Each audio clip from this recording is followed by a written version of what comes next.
Pour finir, j'avais une dernière question. En fait, j'ai lu, et on en a pas mal entendu parler, un article dans le magazine Voici, qui parle de l'afro porté par Omar Sy. En lisant le commentaire de cette brève, j'ai eu l'impression de lire certains passages de votre livre.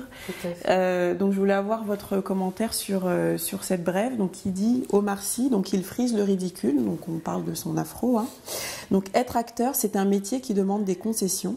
Pour les besoins du film Chocolat qu'il tourne actuellement à Paris sous la direction de Rochdy Zem et dans lequel il incarne un célèbre clown, Omar a dû accepter de se coltiner une coiffure assez terrifiante.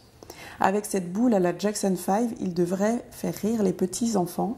C'est la coupe à la grimace. Oui. Qu'est-ce que ça vous inspire?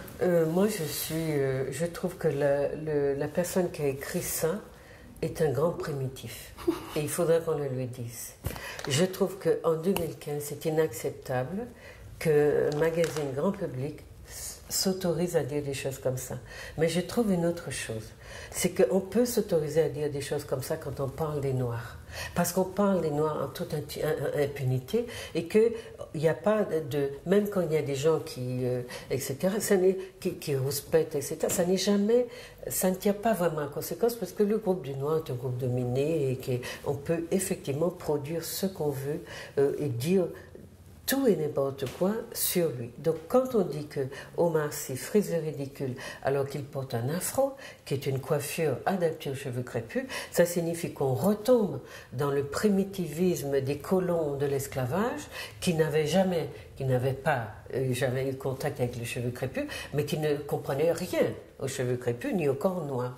Donc on est dans cette dynamique lorsqu'on essaye de prendre en charge ces problématiques personnelles, d'être au contact aussi d'un groupe, ou en tout cas d'éléments d'un groupe dominant qui s'obstine à maintenir le groupe dominé dans des clichés, dans des poncifs, dans des discours qui sont absolument humiliants et qu'il faut dénoncer. Et c'est pour cela que je dis qu'il faut dire à Voici et à son journal de retirer ce genre de propos. Donc les Noirs qui laissent dire des choses pareilles devraient aussi être interpellés avec virulence, et je pèse mes mots, pour que ce genre de choses ne puisse plus se dire.